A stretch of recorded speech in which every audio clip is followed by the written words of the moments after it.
নমস্কার বন্ধুরা, welcome to SB spot zone. আশা করছি তোমরা ভিডিও থাম্বনেল দেখি বুঝতে পেরেছো এই ভিডিওতে আমরা কোন প্লেয়ারকে নিয়ে কথা বলতে চলেছি। তো ভিডিওটা খুবই একটা গুরুত্বপূর্ণ ভিডিও হতে চলেছে।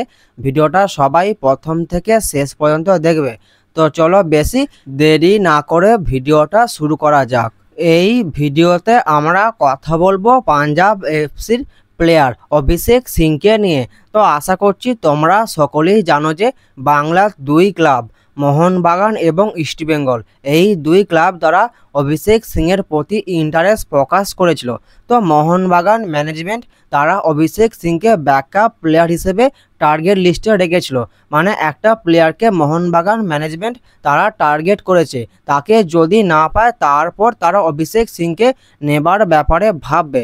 কিন্তু তারা অভিষেক সিংকে টার্গেট করে রেখেছিল, কিন্তু ইস্টবেঙ্গল এফসি তারা পুরোপুরি অভিষেক সিংকে দলে চায়। তো সেই জন্য ইস্টবেঙ্গল এফসির সঙ্গে অভিষেক সিংয়ের কথাবার্তা বেশ অ্যাডভান্স পর্যায়ের কাছাকাছি পৌঁছে গিয়েছিল। এরকমই আপডেট আমি তোমাদেরকে লাস্ট জানিয়েছিলাম আমার ভিডিওতে। কিন্তু অভিষেক সিংকে নিয়ে এখন যে আপডেটটা জানতে পাওয়া যাচ্ছে যে অভিষেক সিংয়ের কোনো একটা ছবির পোস্টে মোহনবাগান এবং ইস্টবেঙ্গল দুই দলের সমর্থকেরা কমেন্ট করে।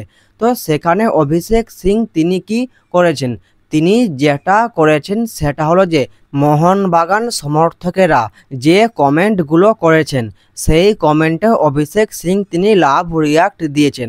এছাড়াও ইস্টবেঙ্গলের যেসব কয়েকজন সমর্থক সেই ছবির পোস্টে কমেন্ট করেছে, কিন্তু অভিষেক সিং তিনি সেই কমেন্টে লাভ রিয়াক্ট দেননি। এটাই হচ্ছে সবথেকে ভাববার বিষয়। তোমাদেরকে একটা কথা জানিয়ে রাখি, কথাটা হলো এটাই যে ট্রান্সফার মার্কেটে অনেক সময় অনেক কিছুই ঘটে থাকে। মানে অনেক প্লেয়ার তারা ফ্রি কন্ট্রাক্টে কোনো একটা ক্লাবে সাইন করে দেওয়ার পরও তারা অন্য কোনো দলে সাইন করে দেয়।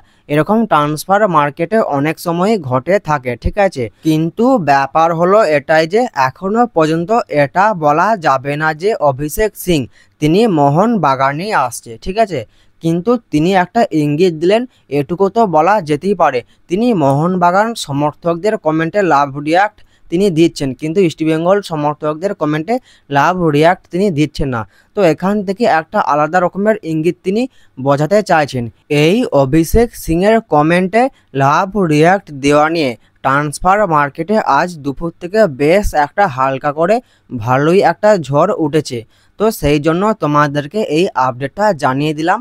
তো তোমাদের কি মনে হচ্ছে, তিনি কি এমনি এই রিয়াক্টটা দিয়েছেন না তিনি মোহনবাগানে আসতে চলেছেন? তোমাদের কি মনে হচ্ছে তোমরা অবশ্যই কমেন্ট করে জানাতে পারো। দেখা যাক শেষমেশ কি হয়। তো পরবর্তীকালে কোনো আপডেট জানতে পাওয়া গেলে আমি তোমাদেরকে অবশ্যই জানিয়ে দেব। তো আজকের এই ভিডিওটা এই পর্যন্তই। ভিডিওটা অবশ্যই একটা লাইক করে দিও।